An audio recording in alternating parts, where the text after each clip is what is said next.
love the Fish and Wildlife Service, but they're on furlough right now. So we're very happy that our great friends at California State Parks are here.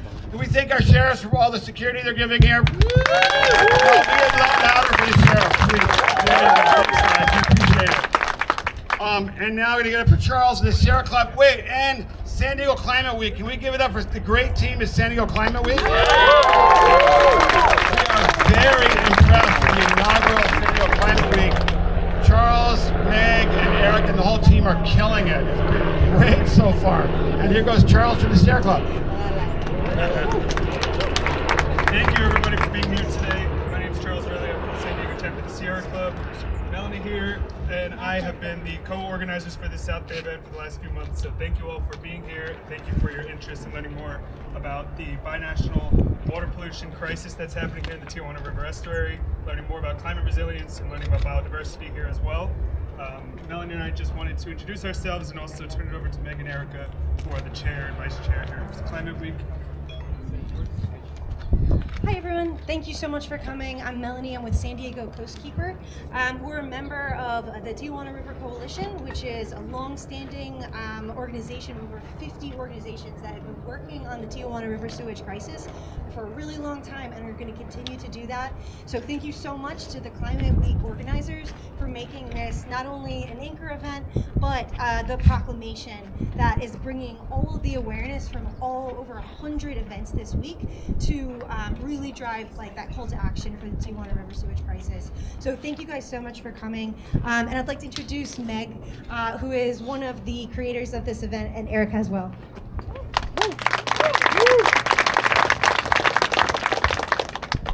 Hi everyone, thank you guys so much for coming. I just wanted to see how many people have gone to another Climate Week event. How about 2? 3? That's awesome. Everyone's, it's you so much. It's crazy how many. I think we're at 113 events, which is amazing.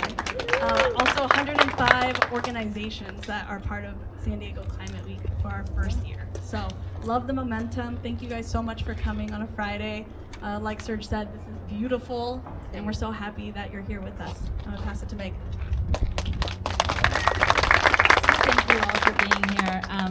Climate Week actually started out in New York City, for those of you who don't know, back in 2009 in conjunction with the United Nations. So that New York Climate Week is gigantic and so important. They work on real global issues. And then San Francisco started their own Climate Week just 3 years ago. That's become huge, a mecca for climate tech. LA started one, London, DC, Austin.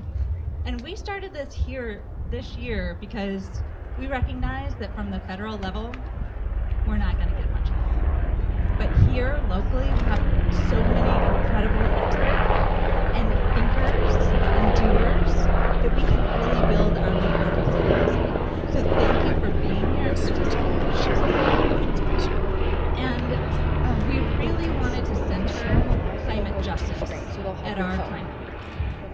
It's so important to recognize that climate hits certain communities worse than others. And we could see that with the floods here in San Diego, the attention they got versus the attention the Palisades fires got. So really looking at what happens here, the Tijuana River, who it impacts, and why we need to stand up for justice here. So our call to action is on our website. You can also scan the QR codes, and you can engage at all different levels. First, at the political level, you can call representatives and encourage them to really allocate the money appropriately for cleaning up this mess. We can also volunteer with all the incredible groups tabling. We can learn more about it. And one way to learn more is actually coming to our event tomorrow at the Water Conservation Garden. We are going to have an incredible day of learning from our Indigenous brothers and sisters. So please join us from 11 to 4 tomorrow.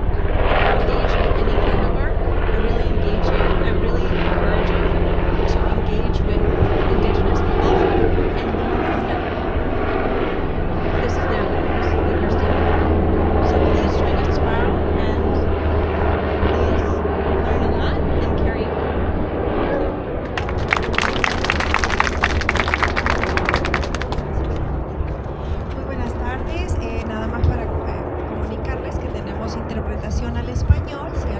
quiere interpretación al español, en la parte de atrás hay una mesa con los audífonos. Gracias.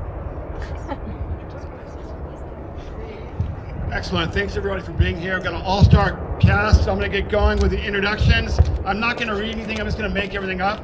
Anyway, just going from first to last, we have Mark West, a former council member in Imperial Beach, and the new chapter director of Sierra Club. Thanks, Mark. Long-time community activist. And then a great honor to introduce Supervisor Paloma Aguirre, again, the former mayor of Imperial Beach. Let's give her a big round of applause. Former professional bodyboarder, I have watched Paloma rip, come out of barrels and do 360s on remote beaches in Mexico. So she rips. I've actually Anyway, done it with her. and with a master's from Scripps in marine biodiversity and conservation. So, and then Yamilet Carrillo, who's the assistant director of the Binational Resilience Initiative and is doing absolutely phenomenal work on bringing together NGOs and organizations to tackle these big binational problems. Thanks for being here.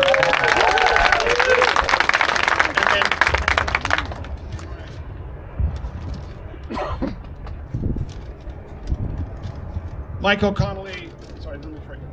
Misquish, who is a citizen of the Campo Kumeyaay Nation, has worked on more than 30 years in policy, environmental science, and history, and is currently a PhD student at UCSD in sociocultural anthropology. Thanks for being here, Michael.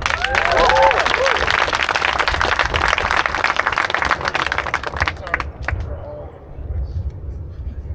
this. We'll blame it on Charles.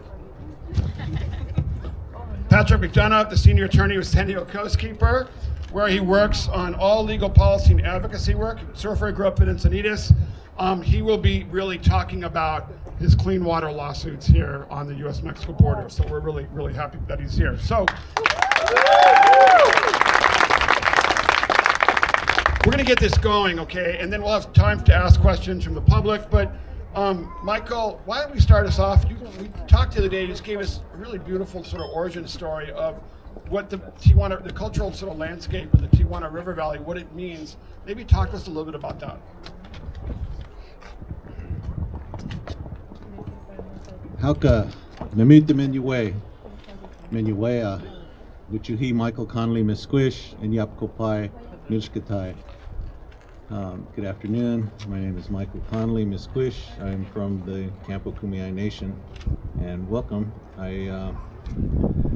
I'm going to talk a little bit about the history of this area. I know that everybody is here for one reason or another. You love Mother Earth. You love this region. You love the river. You want to have some kind of impact or some kind of change to it. You may identify this area historically as a place where explorers traveled, or where priests came and set up missions, maybe places where your family's from, and you may have family in both sides of the border. You may come here because this may be your shopping area. I know a lot of people do that, and it may hold, you may have many generations that have been in this area. But I'd like to take all of these layers that of different types of experiences that people have and connections that people have with the land, and peel that back a little bit, and just take us back into the mists of time. And I will start with one of our introductions to a story, Ayay, which means a long time ago. When the Mother Earth and Father Sky, when they first separated, there was just water over everything. And through an opening, through a portal, through the water, there came two brothers, Yokomat and Tuchapai. And where they came into this world was out by the Coronado Islands. And that's in our origin stories. That's the sacredness of this place and this area, was that's where the world began. When these two brothers came in and they looked around and they saw nothing but water. And Tuchapa said, we need to have land. And he reached down and he pulled up dirt from the bottom, and he created the first land. And from that land, ants came out, And the ants came and brought more and more and more soil until they built up all the land. And then Chuchapa created the animals and the people out of the clay that he got from the land. And the people, as they lived in these areas here, they put their names to them. La Tecuan eventually became Tecuan, Rancho Tecuan, and later was pronounced as Tejuan, and later Tijuana. So we get the name for the river and the city actually has its origins in the Kumeyaay name. Chipe, the village, the speaking place, where it was at the crossroads of different trails, is what is Imperial Beach.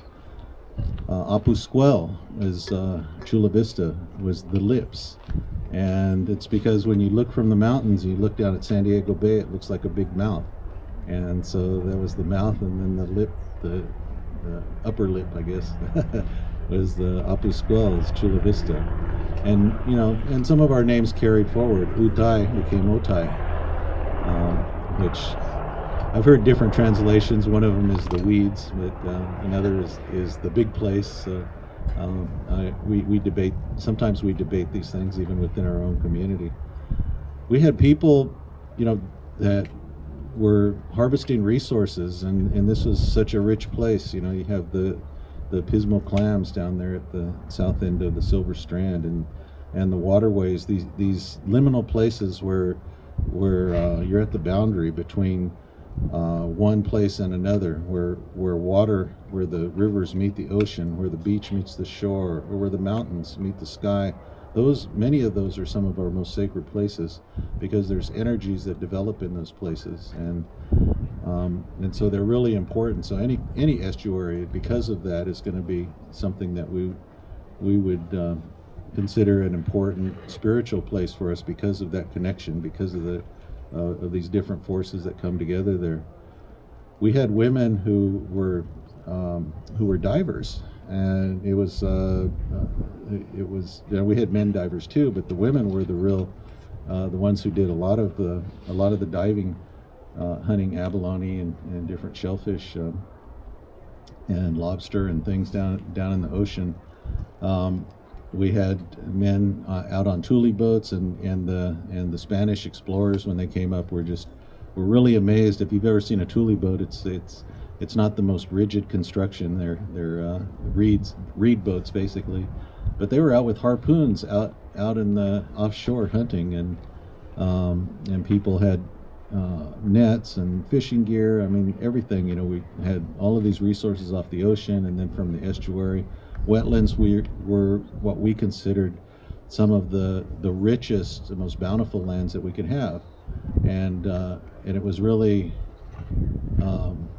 a culture shock for us. Not so much during the Spanish and Mexican period, but when the Americans came in, especially toward the late 1800s, and the philosophy of the United States was that wetlands were wasted land. And the Bureau of Reclamation was created in order to reclaim this wasted land. And so even on our reservations, a lot of the wetland areas, the marshes, were drained in order to introduce Western agriculture. And the same thing happened in the shoreline areas. And of course, Mission Bay is radically transformed from what it once was. And it's so great to see that there has been more and more of the recognition of what the wealth that is in these places, that's in the original condition that they were in. Not in things that you can measure in pesos or dollars, but in other types of connections and spiritual connections to these resources that we interacted with in a reciprocal way, in what we call emat mohe, or love of the land in our language. It encompasses that recognition and understanding of our roots that go very deep into the land itself. So I just wanted to share that with you so that you'd know a little bit about how we as Kumeyaay people look at the shoreline, look at the estuary, look at the resources, and look at the assessment of what kind of value things have and what kind of goals we should try to achieve as we go into the future. Not just mitigation to a minimal level or a level of tolerance, but actually trying to having a long-term goal of actually bringing it all the way back to what it was once. Okay, thank you. Thanks, Michael.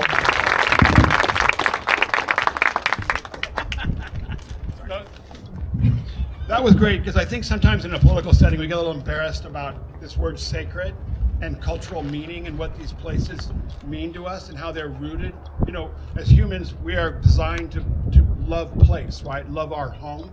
And I think that gets lost in the translation, and really being clear about it. Right, it needs to be great. Like not enough to have it polluted half the time. It needs to go back to what it used to be, right? Like when I grew up as a kid. So I think that's really important. So Paloma, our supervisor at Geary, maybe talk to us a little bit. Let's get right into it, okay? So, you've been leading this charge, and let me make this clear. As mayor of Imperial Beach and council member of Imperial Beach, it wasn't easy. I think, it's never been easy. And, I think the idea is having to push, even as supervisor, right? It's not like you're pushing downhill. You're rolling the ball downhill. So maybe talk to us a little bit about where we're at. We've got $660 million in federal funds have been allocated. I'm not sure they've been spent. So from your vantage point, what are the most urgent gaps or risks that still aren't covered, and which specific projects should we prioritize first to protect public health, beaches, and habitats? Just give us an update on the lay of land, what's going on right now. Thank you, and thank you, Michael, for that story. I think we all have a sense of that, a sense of belonging and love for where we belong. And that's why we're all fighting so hard to fight this existential threat that is the cross-border pollution. There's been a lot of progress, of course. The $650 million that were secured through a lot of work that many of you did that are here advocating for Congress to appropriate that money to upgrade the international sewage treatment plant and double its capacity. But the reality is, even though that's a great step in the right direction, that is not going to address the main source of pollution to us, which is the Tijuana River itself. And sadly, the Tijuana River, and I say sadly with purpose, the Tijuana River is a seasonal river, and it should only flow when it rains. That means that during dry weather, the estuary should not be receiving all that input of fresh water. It affects the intertidal, right, and the salinity of the estuary. But now we have year-round flow in the river. And ironically, it's because of infrastructure improvements in Mexico. There's 2 sewage treatment plants on the east side of Tijuana that are treating water at very high levels of treatment that could be used for irrigation, but there's not enough infrastructure to convey that recycled water throughout the city to irrigate green spaces around Tijuana. So unfortunately, they don't have anywhere to put that but back into the river. And that's what's causing year-round flow. And that's the vehicle that we now have for not just residential wastewater that is being carried by the river, but also industrial waste that's coming from the assembly plants, the maquiladoras, as we know them in Spanish, that are most of our electronics, for example, are assembled there in Tijuana because of the original NAFTA trade agreement. So we, in the past, have been focused on efforts to improve beach water quality, but now this is not just a coastal and environmental crisis, but like Serge alluded to, it's a public health emergency. Now, especially in the last 2-3 years, this community, Coronado, Nestor, San Isidro, South Chula Vista, all the way to the Coronado Cays, have been reporting getting sick without even coming close to the coast. Obviously, our beaches have been closed over 1,350 consecutive days. For us who either moved here to IB over 2 decades ago or were raised here in IB, our relationship with the coast, with the beach, with the water is fundamental, right? And for all these families, they can't access the beach. They can't now even be assured that what they're breathing is healthy air. And we're seeing the spikes in illnesses. So I was very honored to be able to work with one of my sheroes who's present here in the front row, Dr. Paula Granados. Please give it up for her. She's been studying the Tijuana River at the San Diego State University School of Public Health for over 20 years. And she was doing research in the River Valley last year. And coincidentally, also Dr. Kimberly Prather from the Scripps Institution of Oceanography, who's one of the leading atmospheric chemists in the world. And they were finding really high levels of hydrogen sulfide overnight, which was consistent with what our experience here in IB has been, which is between the hours of 12 and 6, you know, you couldn't even open your windows, you couldn't even breathe. Many of us were waking up in our own beds, like unable to breathe because of the hydrogen sulfide being emitted by the pollution. So last year, what a difference does a year make? They were generous enough to sound the alarm that they were finding these very dangerous levels of hydrogen sulfide and other chemicals, because that's what we can smell. That's the rotten egg smell. There's a lot in there that we don't detect as humans that is equally, if not worse, to public health. So they sounded the alarms. They shared the preliminary data with the authorities back then. There was a different leadership at the county. And what we got, and just to be completely frank from the county, was everything's fine. There's nothing to worry here. The air is safe. So what a difference a year makes, right? Because now, you know, we're in the seat, we're in the office, we are tackling this crisis head on at the county. We're not burying our heads in the sand. This information has now been published in Science, which is one of the world-renowned peer-reviewed journals. You know, we are launching an epidemiological study at the county. We're going to launch an economic impact study as well, because we know this has economic implications. But most importantly, we're doing something that is within our jurisdiction and our reach. So whether the sewage treatment plant is being upgraded or not, you know, that's doing its thing. It's on its way. Mexico is doing their efforts. But like I said in the beginning, the river is what's polluting us.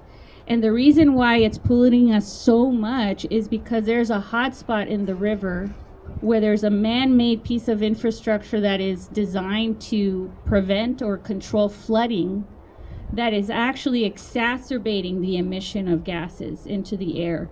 It's a culvert with riprap, with rocks, that is causing the river to cascade and become turbulent, which is precisely the physical effect that water has to go through to release some of these gases.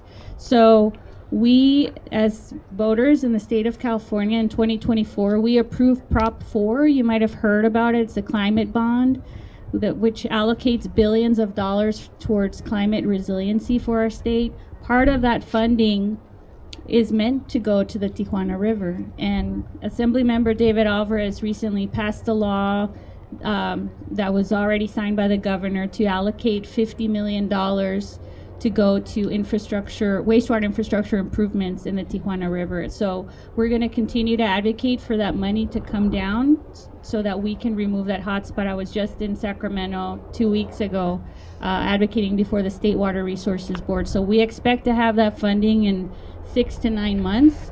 And by then the county will already have conducted a feasibility analysis to remove that hotspot.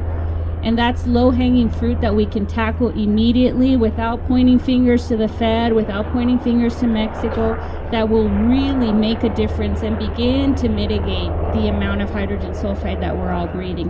It's not the end-all solution, but it's a specific, tangible action that we at the county have the capacity to pursue, and that's what we're going to do.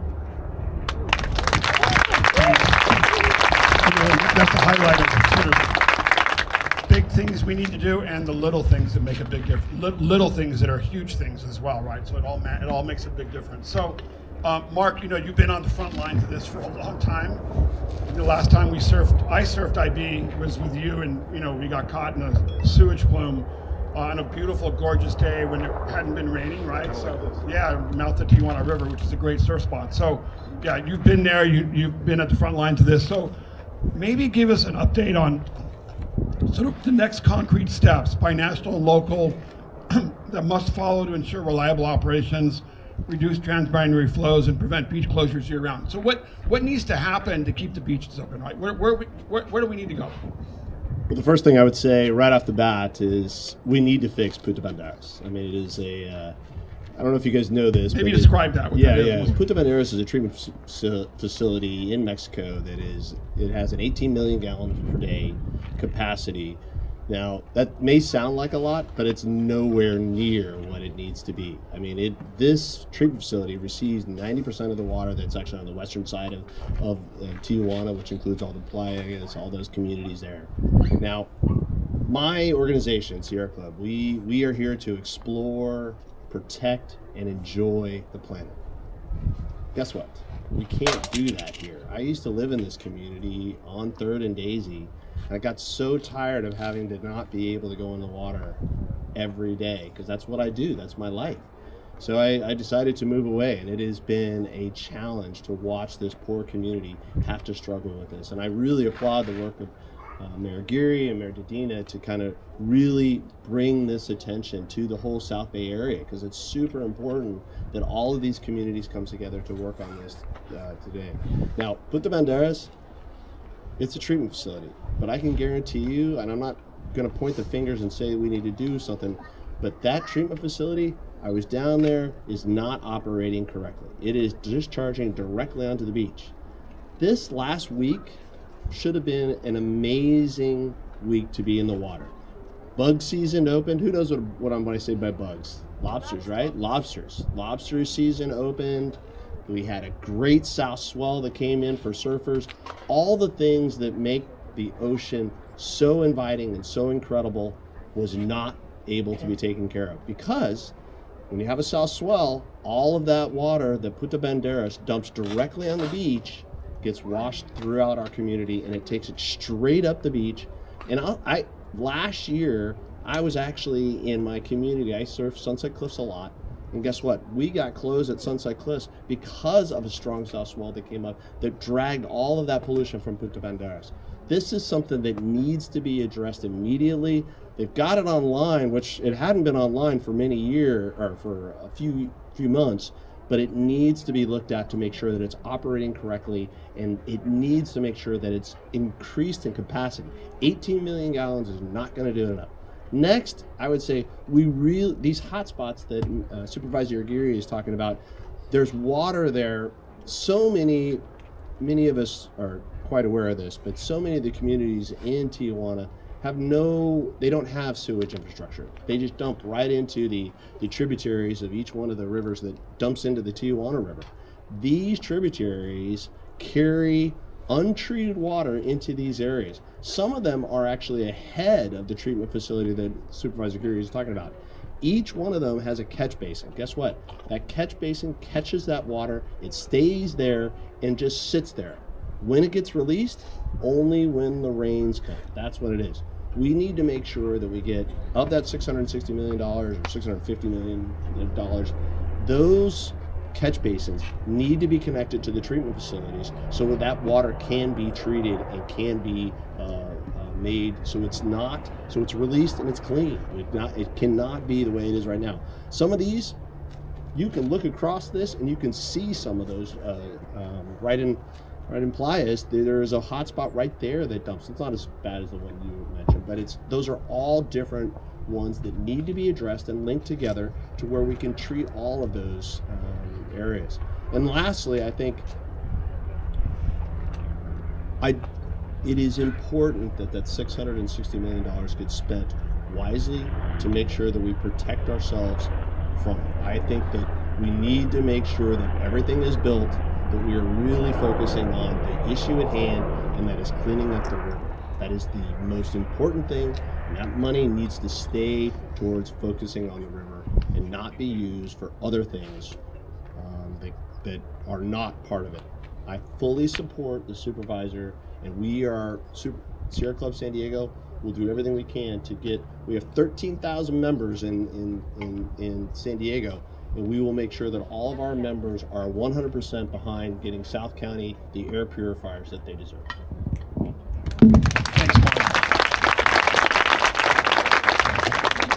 So, I think part of this issue has been that it's not obviously just the government leading, right? And it's clear that really you've got the leadership from the ground up, right? And the fact that the county now under Supervisor Gary is leading a lot of the charge on what needs to happen on the ground is critical. And then I think the other part of that is there's always been the NGOs or the organizations, the community-based leadership on both sides of the border, the grassroots leadership, and some of those leaders, many of those leaders are here as well. And so what's been great has been to see the San Diego Foundation under Yamlet and your colleagues take a leadership role in this and really support that effort through this Binational Resilience Initiative. So why don't you sort of talk to us about why it's so important to support NGOs on both sides of the border and what you guys are doing, what sort of the breadth of the program is. Thank you, Serge, and thank you everybody for your comments. I fully appreciate all of the work that our nonprofit community is doing and our just community members just showing up here, showing up at their events. That's super important for everybody and to call the attention of authorities at all levels and in both countries. One of the key things that the San Diego Foundation stands for is just equitable, resilient communities, and we sadly don't have that here in South Bay yet. So part of our mission is keep supporting community-based organizations and officials in their quest to implement projects that complement what federal authorities on both sides of the border or municipal agencies are doing. Because one thing, as Supervisor Aguirre said, not everybody is connected to the existing sewage treatment facilities on both sides of the border. And not everybody is able to have clean water and sanitation services or trash collection services. And what we keep seeing is that between sedimentation and the lack of trash collection, recycling facilities, and the lack of water reuse, as she pointed out, we are having not only wasting water, wasting resources that could be recycled, and at the same time, we have seen that the livelihoods of our communities keep being impacted at a greater level.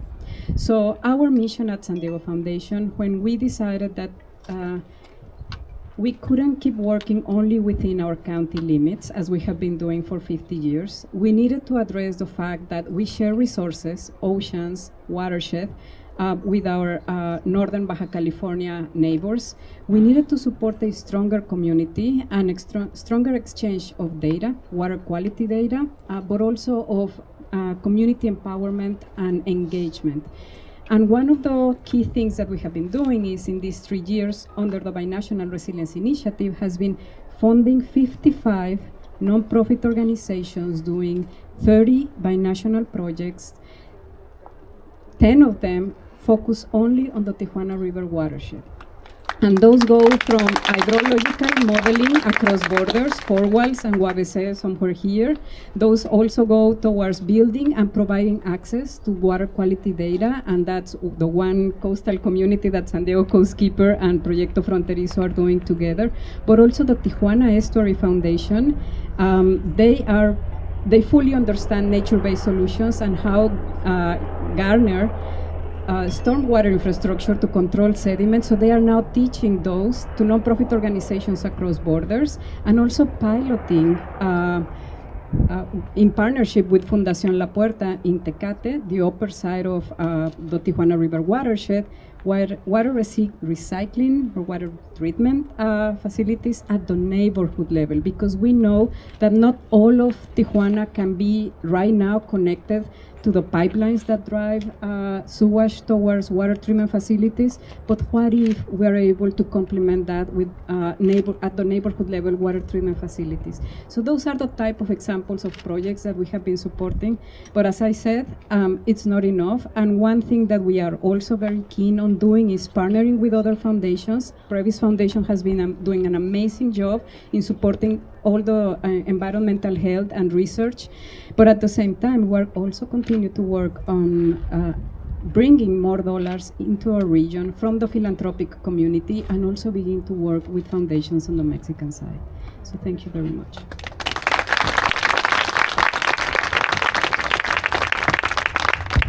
Okay, so Patrick, maybe just some you're going to talk about the lawsuit and legal action, but maybe do you want to give context on sort of like the City of IB lawsuit, or should I just mention that? Yeah, why don't you go for it? Yeah, and so I think it's important. First of all, Patrick's going to talk about the current lawsuit that San Diego Coastkeeper has, but the City of Imperial Beach, the State of California, City of Chula Vista, Surfrider Foundation, Port of San Diego, and the City of San Diego, we filed, Mark Paloma and I and our City Council colleagues filed a lawsuit against the federal government, against the International Boundary and Water Commission, really against the Department of Justice. Where we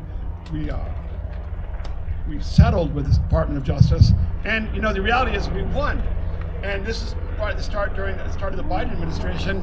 We were like, okay, the lawyers, we had really great lawyers, and they said we had at that point we had 300 million, and they said, hey, look, they're agreeing to do what you guys want. You got 300 million, you need to settle. And the question at the time was, well, okay, you know, some of us didn't want to. We were a little concerned about that, but we did.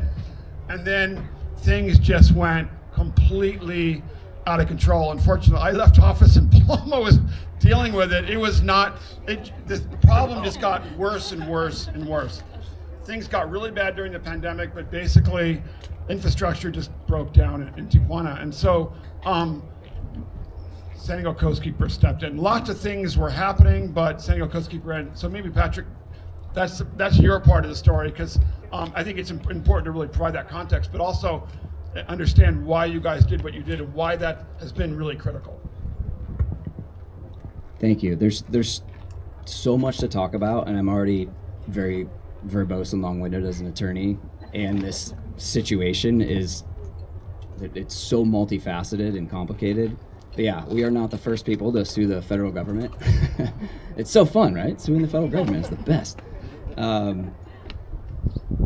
So yeah, first of all, thank you. Thank everyone on the panel. There's already been an incredible amount of information shared, and then going to 2018, right, is when you all filed that lawsuit, which really led to the first $300 million of funding being allocated to IBWC. I guess there's US IBWC is the federal government agency that owns and operates the international wastewater treatment plant on this side of the border, but there is a large wastewater infrastructure scheme on both sides of the border, and there's also their Mexican counterparts in Mexico, what's also known as CILA, C-I-L-A, or Mexico, IBWC.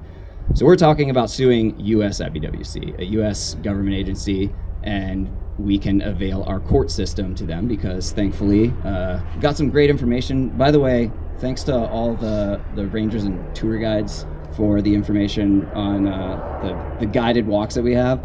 Lots of great references to the 1970s and when the Clean Water Act was first passed, and they included a citizen supervision that basically deputized all of you, saying, hey, if you see something in various environmental statutes like the Endangered Species Act, Clean Air Act, Clean Water Act, you can sue on behalf of yourself or for nonprofit organizations, our members, to enforce that law. Now, you're not going to go win millions of dollars. It's not that type of lawsuit, but you can get a judge to say, hey, IBWC, you need to stop polluting. You need to follow your Clean Water Act permit. So that's the type of lawsuit that we're talking about. Focusing only on, before I get to our lawsuit still, the $300 million was allocated to US IBWC, and they said, oh yeah, that's going to be enough to double the capacity of our plant, to bump it up from 25 million gallons a day to 50 million gallons a day. Cool, great, that's what we want. Going back to something that Mark said earlier, the Punta Bandera San Antonio de los Buenos plant, which only treats 18 million gallons per day, about 50 million gallons per day of basically raw sewage. And we're not talking about when it rains, this is just every day.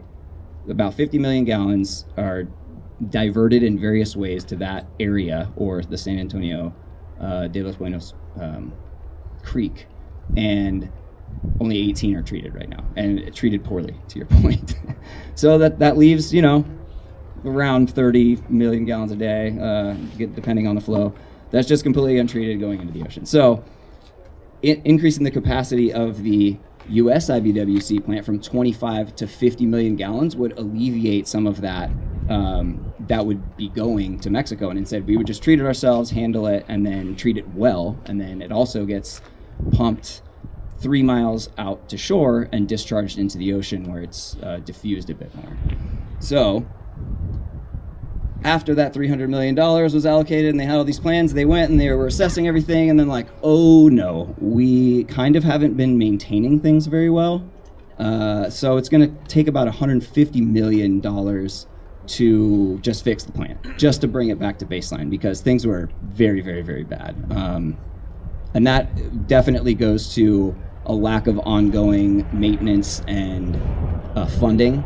And yes, when the powers that be set up this international scheme of wastewater treatment on both sides of the border, knowing that the U.S. would take some of it to treat it ourselves, they really didn't plan for funding maintenance and just repairs. And this is a giant wastewater system, and also they designed the system for a Tijuana at that point that was under 1 million people, and now it's 2.3 million people. So you can imagine that adds a lot of pressure to an already aging and failing system.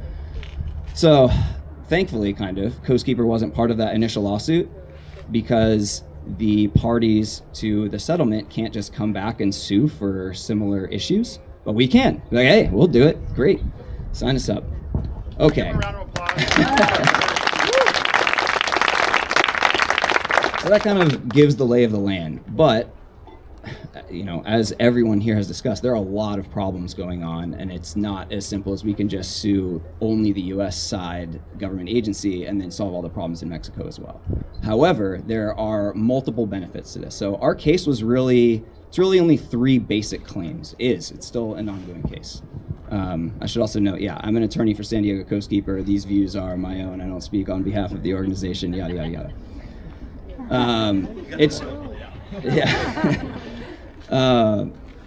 There are only 3 claims. First, the plant on this side was basically broken down, as Paloma was mentioning earlier, and the water that was going through the plant and out that 3 miles to the ocean was still very polluted. It was not meeting the standards in their own Clean Water Act permit. Since filing our suit, they have come into compliance. We haven't settled this case yet. The judge hasn't said, hey, IBWC, you need to comply with XYZ. We don't have a judicial order saying that. It's just when you file litigation, when you start to really shine a light or apply a magnifying glass to agencies like this, they don't like it, and the people, it's going to light a fire under them to start getting their act together. Then we had a massive coalition of organizations, agencies, elected officials asking for more money from the federal government. That happened. But I think the litigation also helps us when, hey, this is an urgent situation. You have an ongoing court case suing your agency in front of a federal judge right now. What are you going to do about it? And so all of those things act in concert. It's not like the litigation's just one part of it and the policy and funding advocacy are another. And all the grassroots pressure and like sit-ins and vigils that many other organizations have done. All of those things play a very important role in achieving what we're trying to do here. And there's still a long way to go, but I am very pleased to report that, that part of it has been repaired. The treatment plant itself that was basically broken down is largely repaired. Almost all of the components are back up and running. There were things that were like, oh, this pump station, four pumps are destroyed, not working.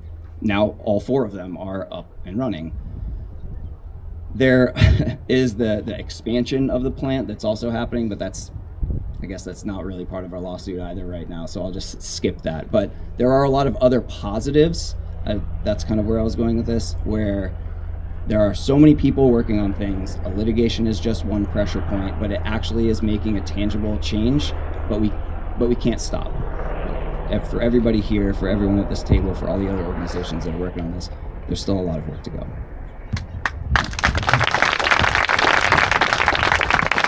Thanks, Patrick. And I do remember the moment we filed the lawsuit, the system changed, right? Like people took it seriously. We had this coalition, and it's pretty sobering to go into federal court with a federal judge.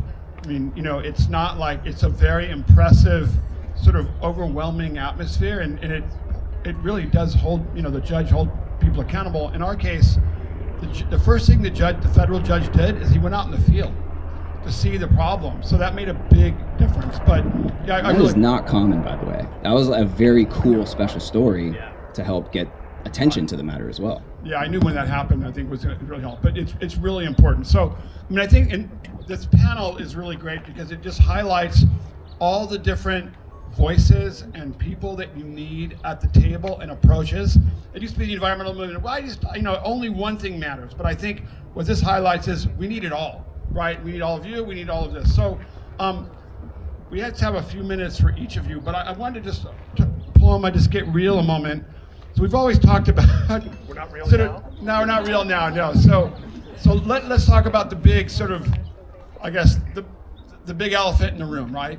And that is, this has always been a nonpartisan issue. I think, when I was in office, we really prided ourselves on, it didn't matter what party someone was from, or it was like, let's get the work done. How's that going right now with the Trump administration too? Because we sued the first Trump administration, but we also then worked with the first Trump administration, kind of, right? We moved forward. So how's that going now? What's happening? Yeah, that's a great question because we did sue during the first Trump administration, and then during the Biden administration is when we appropriated the funding, even though there was a Democratic-led Senate and a Republican-led House, which was a feat in its own to get that money approved.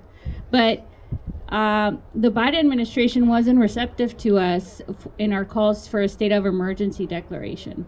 And why is the state of emergency declaration so important? I mean, it should be obvious, right? We're in a public health emergency. We now know because of the Centers for Disease Control that there's been 2 studies, a CASPER study, the ACE study. 70% of families in the affected areas are reporting either sick themselves or a family member falling sick. 60+% of families are having mental health issues, including anxiety, quality of life, depression, things like that. The San Diego State University study is ongoing, finding the same things. So it was really disappointing that even though we tried so hard with the Biden administration, we went 3 times to DC, to the White House, to beg them to declare one, they didn't. And the premise of their denial was, well, it's the state that needs to declare it first. There is a very, very robust campaign that Surfrider and Coastkeeper and the coalition led, asking the Newsom administration to declare a state of emergency. And at the time, I was still mayor. All 18 mayors in the county sent a letter to the governor asking him to declare one. And we got a response saying, well, this is a man-made disaster and it's outside of its federal jurisdiction. We won't do that. Even though there's been other states of emergency declared for man-made disasters.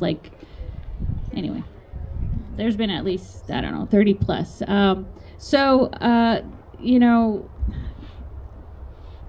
Not to point fingers, but the reality is we've been let down by both our state and federal governments in some ways. We have the inability of supplying enough air filters to families in South Bay so that they can at least breathe clean air. They can't, like I said, you can decide not to go to a closed beach, but you can't decide to not live and breathe in your own home. So we're struggling to even pay to expand the number of filters that families can receive per household. So that being said, I'm an equal opportunity caller out, I don't know how you would say, because, at the end of the day, we have to name the reality, and the reality is this is an emergency and we're not seeing the support that we need to see.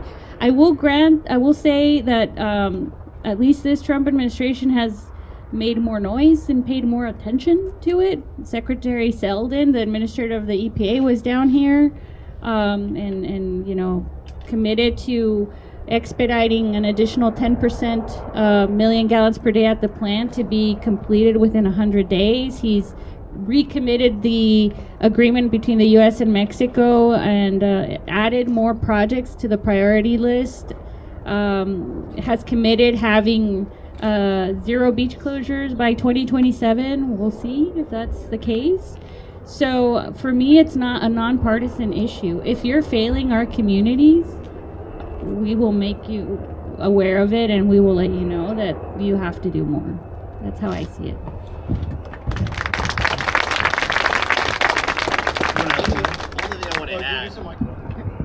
Only thing I want to add on this. Thank God for Supervisor Aguirre. Wait. Let me finish this. She talks about this coalition. The Tijuana River Valley is this really weird group. I mean, there is city, there is county, there is federal, there is state, all in this one little area that's all carved out their own little pieces of this, and they kind of all overlap. And for so many years, the supervisors were absent, 100% absent on this issue. And it wasn't until the election of Supervisor Aguirre that I felt like I know the county is in to fight this win. So thank you so much for doing that. Paloma, you're a friend of this area. You're my friend, and the community. You are the person this community deserves. So, yeah. Woo!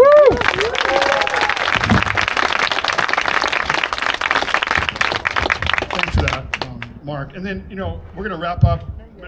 Michael, I wanted to sort of end with you because, and we'll go to questions. But, I think you really provide a great framework. Again, the sacredness of this area and how we need to bring it back. The word that we use is restore, right? To restore, to repair. So maybe talk a little bit about that, some of the work you're doing, why working with native plants and on indigenous-led restoration is so critical for repairing this place that has been so damaged by us, how we can help restore and repair the place that we have damaged so much. Okay, thank you. Well, the scale of what I do sometimes, when I look at it, it's so minuscule compared to the scale of the problems that we encounter. But what I see is, there's so many incremental ways that we can do our little part and try to address things. I work with the Center for Social Justice, and we're working with some of the canyons in Tijuana and some of the areas where they're people have lived there their whole life. They built houses there. They have no title to their land. They can't hook up to sewage. There's no sewer lines going through. Sometimes they can't get power. They have to use generators or run an extension cord to somebody that has power. And so their sewage goes into these channels,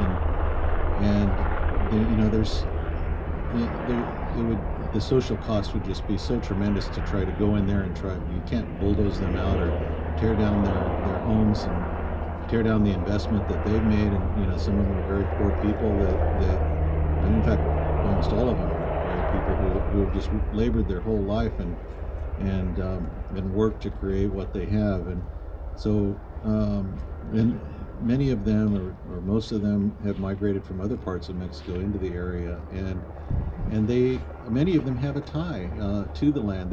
They've worked in the places they come from in Oaxaca and other areas. They have a connection to the land from the places they're from, and the plants and the animals, and so what we've been doing is working with them and trying to share some of the natives here from this area, and show them also, hey, these are things that that you can use that do a similar thing to what you did before in Oaxaca, and you don't have to plant the exotics. You can use a lot of the native plants for that, and we have some nurseries down in Tijuana where we're propagating native plants and using it for restoration in some of the valleys. And one of the traditional techniques that we've used in our territory for thousands of years have been to create man-made wetlands that mimic the way that beavers operate in other places where you have perennial stream flow. And so we've been talking to the engineers down in Tijuana about maybe having some of these artificial wetlands in places where it can also help to intercept some of this sewage that's coming down through these channels, and maybe do a little bit of the preliminary work and screening for and helping to purify some of the waters that are going through. And these any one thing that I do, any 1,000 things that I do like this is not going to address some of the major issues that we have now with Tijuana River.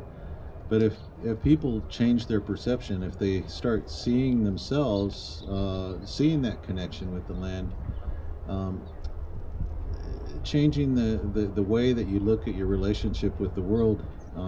In English we have a word called nature, and nature is everything except human beings. And we don't have that word in Kumeyaay because the concept just was something foreign to us. How can people be separate from everything else? We were part of it, and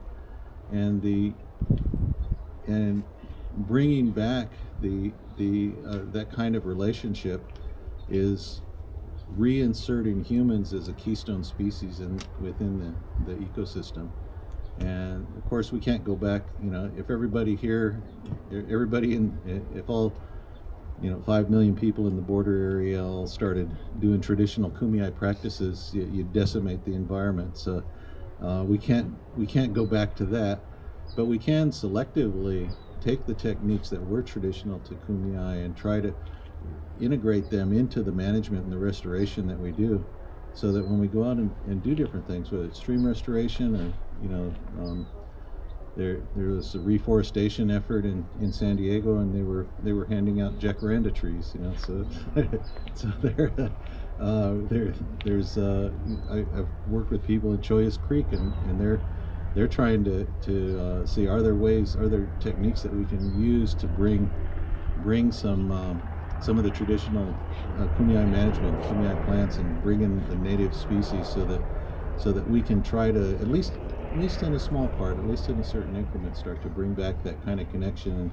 And if humans can only be a 1% keystone species, then maybe that's the start. But I think the environment would really benefit from people changing that perception. And once you get into that change in perception, it influences everything else that comes after it, and it makes people more accommodating to the kinds of changes that maybe they have to make in land use planning down in Tijuana, or in how they structure their sewage systems, or how they generate and distribute power, or set up their transportation corridors, or all of those kinds of things. So I'll leave you with that. I have no solutions or any any great wisdom to impart on you on how we can stop what's going on with the Tijuana River. Thank you, Michael. Really appreciate that. So we've come to the question and answer. If you guys have any questions, let us know. So, okay, great. Who's going to be passing the microphone around? Anybody from the group? Okay. Oh, you guys have to come up here. So if you want to do questions, come up here. So you can line up here. Great.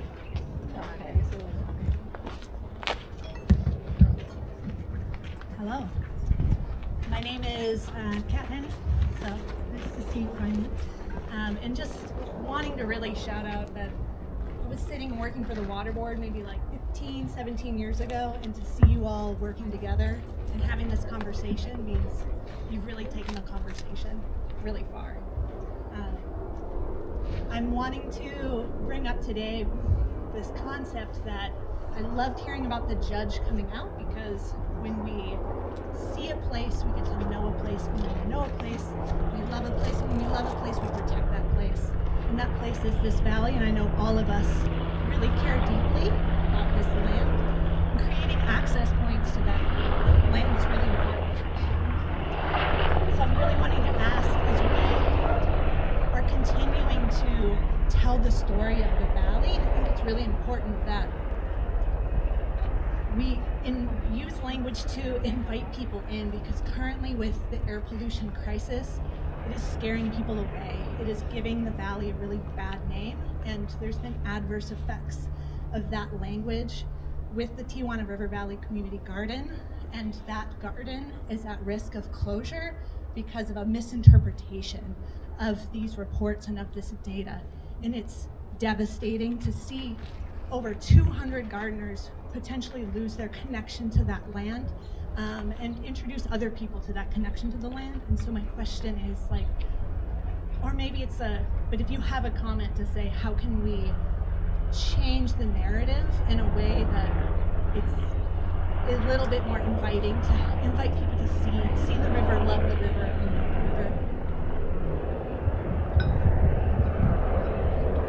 river. Supervisor Gary, Mark, you want to address? I mean, that's always been the issue, right? So you know, how do you get real about the problem, and then people get upset, you know, rightly because you're having trashing. flashbacks So when how we do you- had the how do you beach address that? closures and people wanted to continue to surf, and it was putting at risk our lifeguards of contracting a life-threatening illness.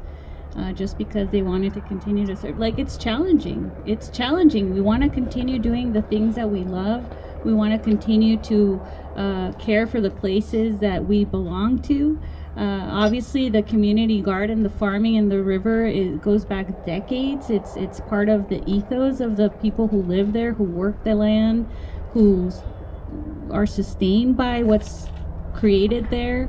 It helps feed our region as well, right? But I think it's a delicate balance. It's a delicate balance because it's important, especially, you know, now I am, I'm quote unquote government, right?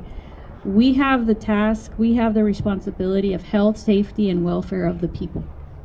And it's very similar to, you know, I guess, well, you can compare it to COVID, right? There's people that, you know, may rejected the notion that it existed, rejected the notion that you needed to be immunized.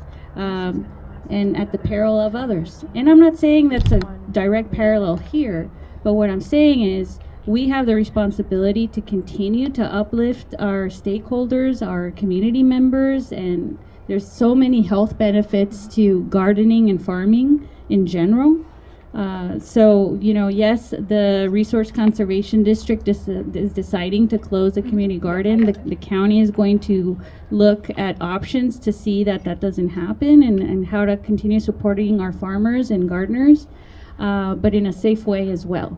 So I think it's also important to maintain a delicate balance of, yes, it's important not to scare people away, but it's also important for us to not bury our heads in the sand and pretend that nothing's okay, that everything's okay, because it's not okay. And and we have one of the leading researchers on this. I don't mean to put you on the spot, but I mean, your expertise is public health. It's protecting the public from what's out there. So I would love it if you can make some comments to it, Dr. Granados.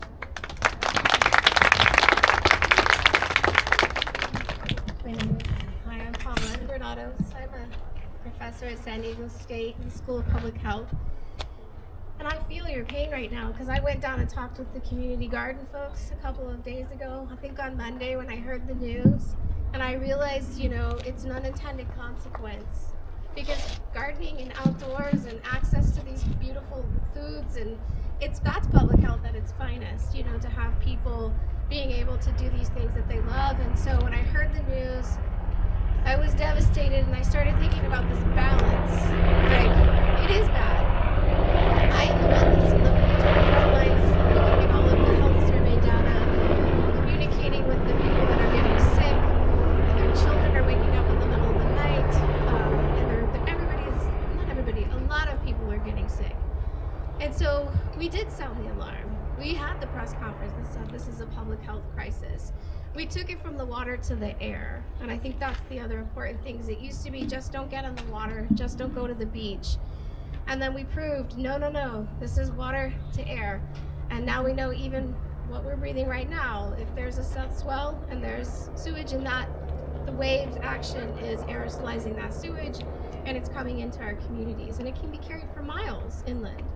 And so it is a very delicate balance between protecting public health, sounding alarms, raising awareness, but then also protecting what's precious about this place. And the community gardens are very precious. And we've been out there trying to do some sampling, and it's not something that we have a lot of funding to be able to do. We do what we can as academics, but it really, the government's going to be the one that has the purse to be able to do more of that sampling, but we can be that independent voice that helps to validate some of these results. But I think the reality is people are really getting sick, and that worries me. But I agree with you. It's one of the most beautiful, enchanting places I've ever been, and I spend a lot of time down here now.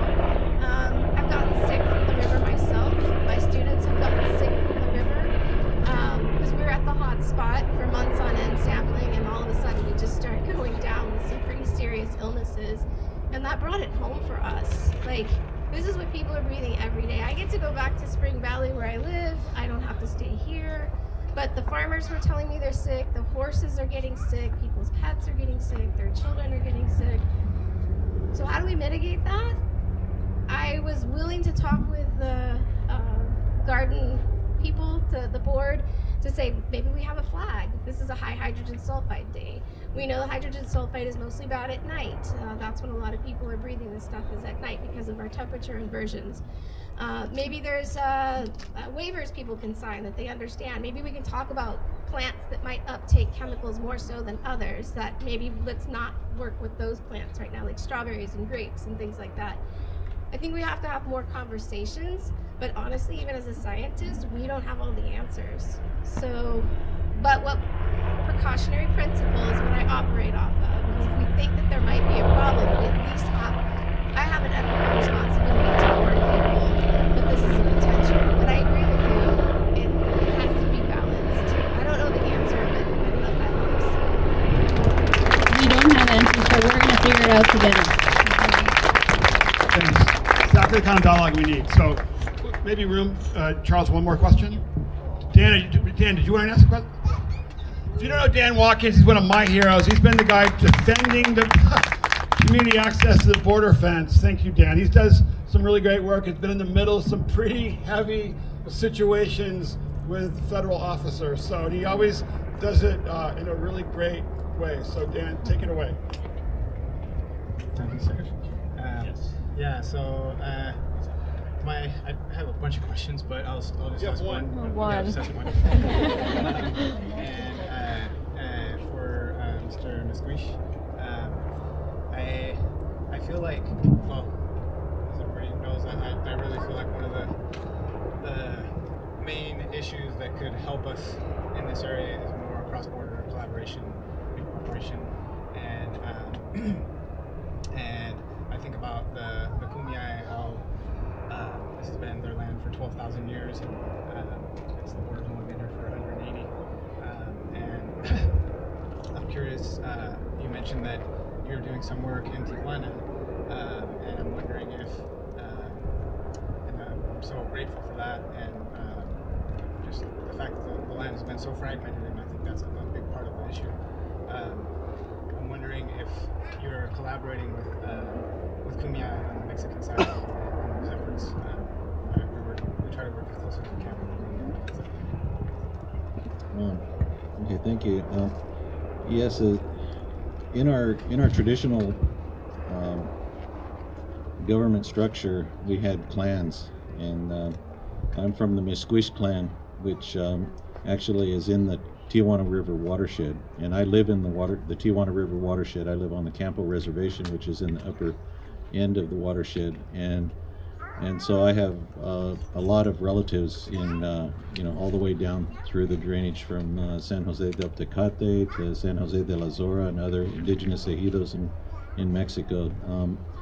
So one of my clan relatives is Martha Rodriguez, who so you met her, and she's the director of Tipewa, which is an activist organization that's based out of Ensenada, and so she works with all of the not only the Kumeyaay but also Pai Pai and Kila and other of the northern Baja tribes, and she's been very active. We've had, of course, the border.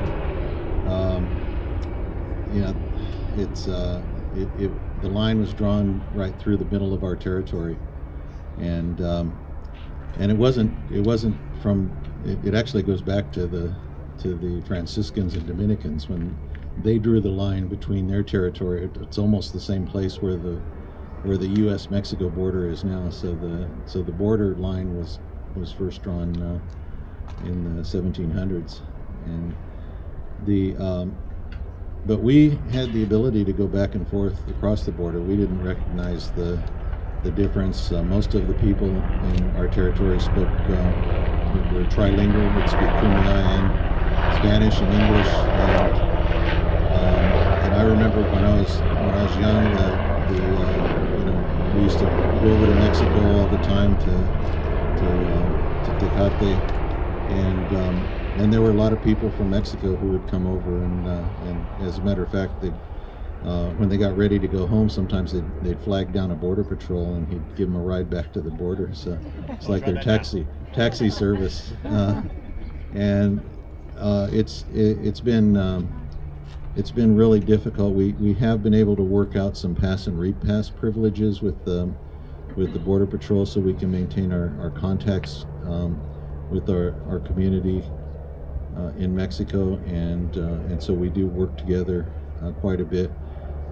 One of the most tragic aspects of the border wall were the waivers of NEPA, and they just came through and they bulldozed through some very rich archaeological sites and human remains, and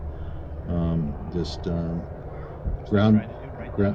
Yeah, they're doing it again, and they just they ground them up. It's ground them up like dog food. It's some of our monitors found in the tailings found little bits of bone that had gone through their grinders after they had cut through some of those areas. So that's been a really tragic aspect of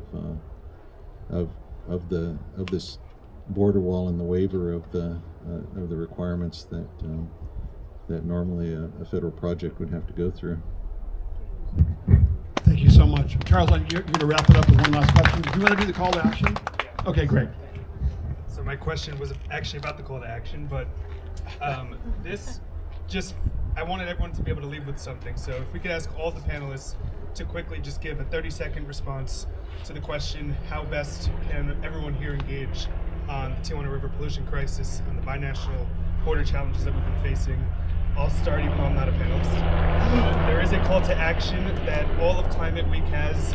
Please go onto Climate Week's website or look at the QR code on our check-in table. Scan that QR code and reach out to your local representatives and ask them to please do everything in their power to help solve this binational water pollution challenge that we're facing. So thank you, but I'd love to hear from all the panelists as to what you all think people can do right now, this week, this month, to get involved and get engaged. 30 seconds. Mark, you want to start? Sure. Let's go down the list. Go down the road. It's always good to go first. Then somebody didn't steal your ideas or coming down the line. First of all, I think the most important thing is one, Climate Week. You guys started your planning in February, right? And they pulled it off they got all this done by now. It's pretty legit. So applaud yourself 100% on that. But what I think would be super impactful and a great way to keep the pressure on for the Tijuana River Valley is to hold it next year binationally in Tijuana and here to make sure that we're actually in some of those areas of Puerto Maderas and a lot of there are all kinds of places that we can see why this is happening and what we need to do. So I applaud us moving this to a binational event next year to keep the focus on the Tijuana River. We need to start working today for that. That's right. You're right. Well, I have two calls to action. One is reach out to the State Water Resources Control Board and ask them to allocate the money immediately so that we can remove that hotspot as fast as possible. And two, not to get political, but I am a politician. Remind everybody that we have a ballot this fall, Prop 50. We have to get it passed so that we can gain back our majority in Congress, because otherwise we're not going to get anything else out of this federal government. Great points. My contribution is to please donate your time, donate your knowledge, whatever you can, to the organizations and the non-profit groups that are really fighting for the health of the river and the health of the communities. Thank you. I think you guys stole all my ideas. I think we need to see what other people are doing. Just keep your eyes open, get on their mailing lists, and continue the collaboration, and see when there's opportunities that come up where you can actually go in and help them one way or another, either with time, money, whatever you're able to do. All right, I'll try. All of you being here is very important. Knowledge is power, and we've been blessed with a great panel, and then got the bonus of Dr. Granados to drop some more knowledge on us. And I would encourage all of you to be advocates in all of these public spaces. So, show up to county supervisor meetings. Paloma would love you to talk about this issue, but instead of me or other nonprofits or Paloma, it's really impactful when other just individuals from the community come and talk about what's important to them. And then, lo and behold, our elected officials do listen to that. Hooray! Coastal Commission meetings, the regional board, just whatever you know and or are aware of about issues, because there are many of them. We've only covered just a few. About, well, literally anything you care about, but getting specifically to the transboundary sewage crisis and catastrophe, look at the calendars, look at the agendas. You can always show up and just leave a non-agenda comment. You get your 1 or 2 minutes to speak. You can do a lot of those virtually, and that really does go a long way. So congratulations, I have deputized all of you. I now expect you to see you at the next meeting. Yes, exactly. So let's give a round of applause to our great panelists. I love the engagement on the River Valley. That's exactly how politics works, right? No one has the answer. It's about working stuff out, working things out. We appreciate all you guys being here. Let's give it up for San Diego Climate Week organizers. Absolutely killing it. And once again, we love California State Parks. Let's thank our friends at California